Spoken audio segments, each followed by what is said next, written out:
ಧರ್ಮಸ್ಥಳ ಗ್ರಾಮದಲ್ಲಿ ಗುಂಪು ಘರ್ಷಣೆ. ಧರ್ಮಸ್ಥಳ ಪೊಲೀಸರಿಂದ ಓರ್ವ ಆರೋಪಿ ಅರೆಸ್ಟ್ ಆಗಿದ್ದಾನೆ. ಕನ್ಯಾಡಿಯ ಜೀಪು ಚಾಲಕ ಸೋಮನಾಥ ಸಪಲ್ಯ ಬಂಧನ. ಮನೆ ಯೂಟ್ಯೂಬರ್ಗಳನ್ನ ಅತ್ಯಂತ ಮಾರಣಾಂತಿಕವಾಗಿ ದಾಳಿ ನಡೆಸಿದವರ ಪೈಕಿ ಈತನು ಒಬ್ಬನಿದ್ದ. ಸೋಮನಾಥ ಸಪಲ್ಯ ಈಗ ಬಂಧನ ಆಗಿರುವಂತಹ ಆರೋಪಿ. ಕನ್ಯಾಡಿಯ ಜೀಪು ಚಾಲಕ ಸೋಮನಾಥ ಸಪಲ್ಯ ಅರೆಸ್ಟ್ ಆಗಿದ್ದಾನೆ ಅನ್ನೋ ಮಾಹಿತಿ. ಯೂಟ್ಯೂಬರ್ಗಳ ಮೇಲೆ ಸ್ಥಳೀಯರಿಂದ ಹಲ್ಲೆ ಪ್ರಕರಣ. 150ಕ್ಕೂ ಅಧಿಕ ಜನರ ವಿರುದ್ಧ ಪ್ರತ್ಯೇಕ ಎಫ್ಐಆರ್ ಕೂಡ ದಾಖಲಾಗಿದೆ.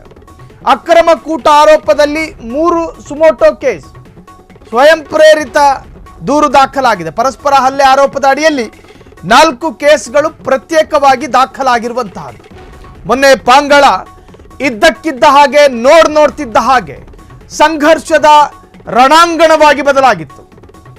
3 ಡಿಜಿಟಲ್ ಮಾಧ್ಯಮದ ವರದಿಗಾರರ ಮೇಲೆ ಪರಿಚಿತ ಗುಂಪೋ ಅಪರಿಚಿತ ಗುಂಪೋ ದಾಳಿ ಮಾಡಿತ್ತು.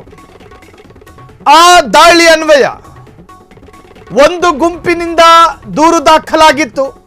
ಅದಕ್ಕೆ ಸಂಬಂಧಪಟ್ಟ ಹಾಗೆ ಪೊಲೀಸರ ತನಿಖೆಯ ಭಾಗವಾಗಿ ಅದರ ಆರೋಪಿ ಜೀಪು ಚಾಲಕ ಸೋಮನಾಥ ಸಪಲ್ಯ, ಇದಕ್ಕೆ ಸಂಬಂಧಪಟ್ಟ ಹಾಗೆ ವಿಡಿಯೋ ದಾಖಲೆಗಳನ್ನು ಕೂಡ ಆ ದೂರು ಕೊಟ್ಟ ಗುಂಪು ಕೊಟ್ಟಿತ್ತು.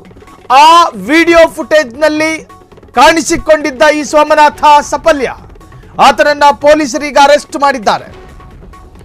ಸೋಮನಾಥ ಸಪಲ್ಯ ಬಂಧನ ಆಗಿರುವಂತಹದ್ದು. ಪಾಂಗಳ ಸಂಘರ್ಷಕ್ಕೆ ಸಂಬಂಧಪಟ್ಟ ಹಾಗೆ ದೂರೊಂದು ದಾಖಲಾಗಿತ್ತು. ಆ ದೂರಿನನ್ವಯ ಪೊಲೀಸರ ತನಿಖೆಯ ವೇಳೆ ಆರೋಪಿಯನ್ನ ಈಗಾಗಲೇ ಪೊಲೀಸರು ಅರೆಸ್ಟ್ ಮಾಡಿದ್ದಾರೆ.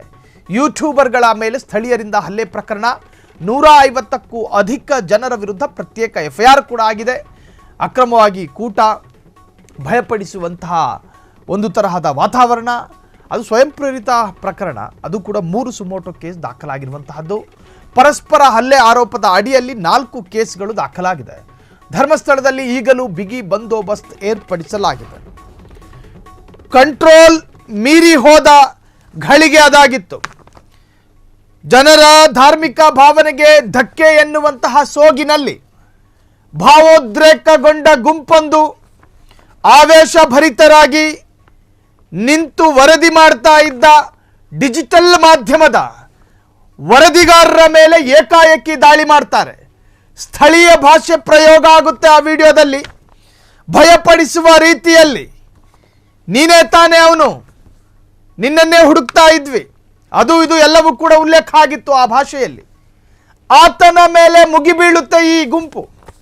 ಅದಾದ ನಂತರ ಇದನ್ನು ಚಿತ್ರೀಕರಿಸ್ತಾ ಇದ್ದಂತಹ ಛಾಯಾಗ್ರಾಹಕ, 24 ವರ್ಷ ಅನಿಸುತ್ತೆ, ಆತನ ವಿರುದ್ಧವೂ ಮುಗಿಬೀಳುತ್ತೆ.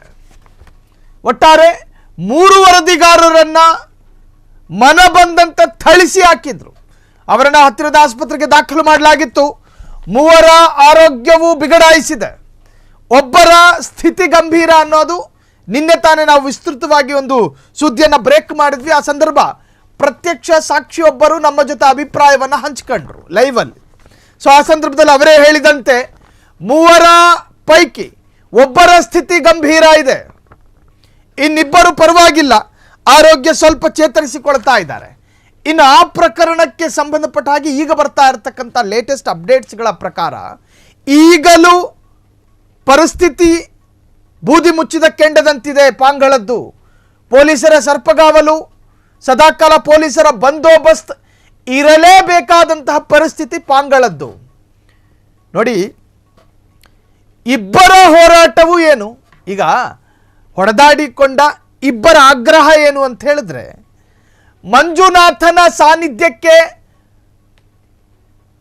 ಪಾವಿತ್ರತೆಯ ವಿರುದ್ಧವಾದಂತಹ ಹೇಳಿಕೆಗಳು ಬರಬಾರ್ದು ಅನ್ನೋದು. ಈ ಗುಂಪು ಹೇಳೋದು ನಾವು ಪಾವಿತ್ರತೆಯನ್ನು ಹಾಳು ಮಾಡ್ತಿಲ್ಲ, ಆ ಗುಂಪು ಹೇಳೋದು ಪಾವಿತ್ರತೆಯನ್ನು ಹಾಳು ಮಾಡಕೂಡ್ದು. ಪಾವಿತ್ರತೆಯ ಹೆಸರಿನಲ್ಲಿ ಹೊಡೆದಾಟನ ಅಥವಾ ಪ್ರತಿಷ್ಠೆಯ ಕಣವಾಗಿ ಮಾರ್ಪಡ್ತಾ ಪಾಂಗಳ? ಪೊಲೀಸರ ತನಿಖೆಯಾಗಬೇಕು, ತನಿಖೆಯಿಂದ ಸತ್ಯಾಸತ್ಯತೆಗಳು ಹೊರಬರಬೇಕು ಅಂಥೇಳಿ ಧರ್ಮಸ್ಥಳದ ನಾಗರಿಕರು ಬಯಸ್ತಾ ಇದ್ದಾರೆ. ಕ್ಷಣ ಕ್ಷಣದ ಸುದ್ದಿಗಳಿಗಾಗಿ ಫ್ರೀಡಂ ಟಿವಿ ಸಬ್ಸ್ಕ್ರೈಬ್ ಮಾಡಿ, ಲೈಕ್ ಮಾಡಿ ಹಾಗೂ ಫಾಲೋ ಮಾಡಿ. ಹೊಸ ಸುದ್ದಿಗಳ ನೋಟಿಫಿಕೇಶನ್ಗಾಗಿ ಬೆಲ್ ಐಕಾನ್ ಮೇಲೆ ಕ್ಲಿಕ್ ಮಾಡಿ.